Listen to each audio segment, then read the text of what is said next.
नमस्कार. स्वातीज किचनमध्ये आपलं मनापासून स्वागत आहे. आज आपण मिरची भजी बनवणार आहोत. तर ही गाडीवरती बाहेर मिळतात त्याची ही भजी होतात. तर खूप कमी साहित्यामध्ये ही बनवली जातात. तर आज मी तुम्हाला बनवून दाखवते. तर इथे मी पीठ घेतलेलं आहे. तर हे पीठ एकदम बारीक दळलेलं आहे, बघू शकता. एकदम मैद्यासारखं हे पीठ असतं.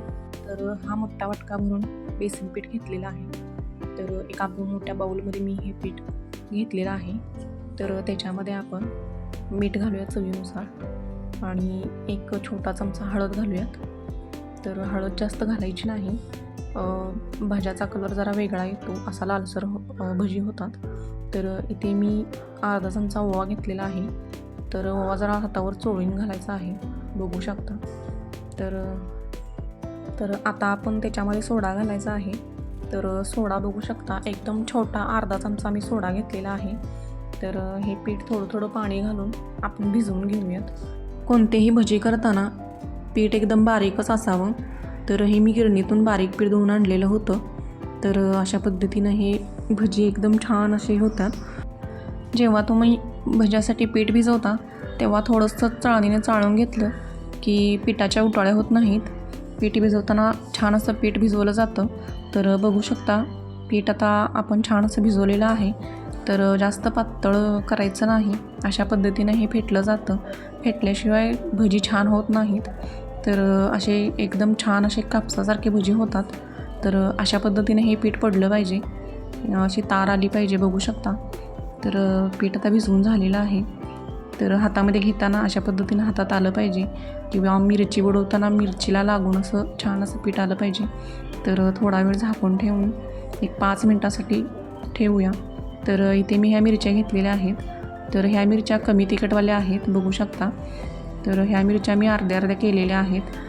तर ज्या छोट्या मिरच्या आहेत त्याची फक्त शेंडं काढलेली आहेत. तर आपल्या कढईमध्ये बसेल तर तेवढीच मी मिरची कट केलेली आहे, बघू शकता अशा पद्धतीने. तर पीठ आता भिजलेलं आहे, 5 मिनटं झालेले आहेत, बघू शकता. पीठ ह्या पद्धतीनं असं होतं. तर आपण आता भजी सोडूयात. तेल मी गरम करायला ठेवलेलं होतं. तर अशा पद्धतीनं हे मिरची घेऊन कढईमध्ये आपण सगळे भजी सोडून घेऊयात. तर खूप छान असे भजी होतात, एकदा नक्की करून बघा. तर भजी सोडताना तेलाचं टेम्परेचर कमीच असावं. तर आता मी थोडासा गॅस कमी केलेला आहे आणि सगळे भजी मी सोडून घेते. माझे व्हिडिओ तुम्हाला आवडत असतील तर चॅनेलला लाईक शेअर करायला विसरू नका.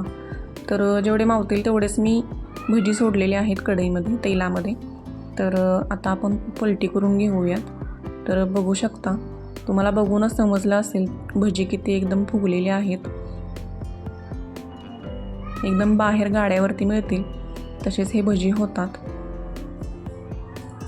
तर छान असे आपण भाजायचे आहेत, तळून घ्यायचे आहेत. तर त्याच्यामध्येच मी मिरची टाकलेली आहेत 2. तर मिरच्या तुम्ही थोड्याशा मोडून टाका. तर ह्या मिरच्याची शेंड मी काढून टाकलेली आहे त्याच्यामध्ये. तर तेलामध्ये मिरची उडू शकते. तर छान असे आपण भजी तळून घ्यायचे आहेत, बघू शकता. जास्त लाल करायचे नाहीत. भजी आता तळून झालेली आहेत, आपण आता प्लेटमध्ये काढून घेऊयात. तर ह्याच्यासोबत मिरच्या पण तळलेल्या आहेत, बघू शकता तुम्ही.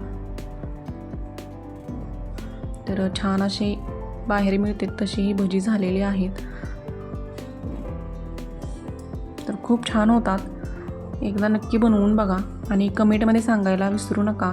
तर बाकीचे पण मी बनवून घेते. तर हेही भजी झालेले आहेत, बघू शकता. तर ते पण आपण भजी आता प्लेटमध्ये काढून घेऊयात.